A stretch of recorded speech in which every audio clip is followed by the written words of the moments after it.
Hello everyone.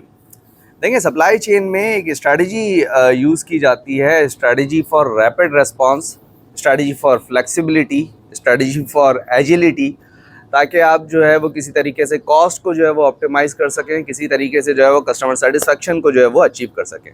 And the strategy is postponement strategy. Postponement strategy के तहत होता ये है कि एक ऑर्गेनाइजेशन जो है वो अपने फाइनल प्रोडक्ट मेकिंग के स्टेज को, अपने फाइनल प्रोसेसेस को डिले कर देती है, उसे लेट कर देती है, ताकि जब भी वो रेस्पॉन्स करे तो as per the customer requirement और as per the customer need को जो है वो मद्देनज़र रखते हुए उसे रेस्पॉन्स कर सके।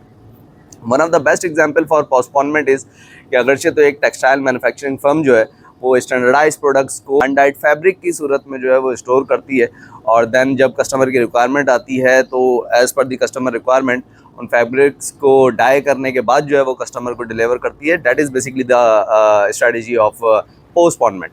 इसी तरह अगर एक ऑर्गेनाइजेशन जो है वो प्रोडक्ट की पैकेजिंग को परफॉर्म नहीं करती, प्रोडक्ट की लेबलिंग को परफॉर्म नहीं करती, और अगेन जब भी कस्टमर की डिमांड आती है तो as per the customer demand उस प्रोडक्ट की पैकेजिंग को परफॉर्म करती है, उस प्रोडक्ट की लेबलिंग को परफॉर्म करती है, then again it is the philosophy of postponement.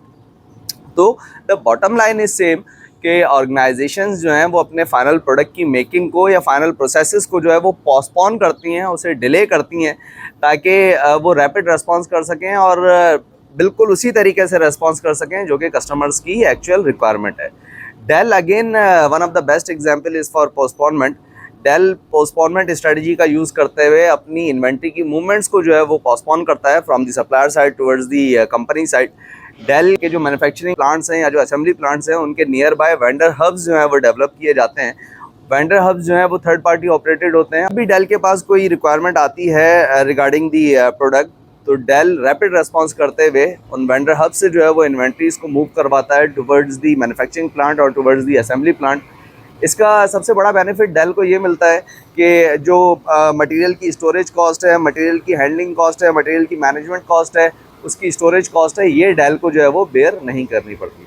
तो again the philosophy is same कि आप जब मटेरियल मूवमेंट को भी जो है वो डिले कर देते हैं, देन अगेन आप पोस्टपोनमेंट की स्ट्रेटजी को जो है वो फॉलो कर रहे होते हैं। And the main objective of this strategy is कि आपने जब भी रेस्पॉन्स करना है तो रैपिड रेस्पॉन्स करना है और as per the customer requirement और as per the customer need response करना है।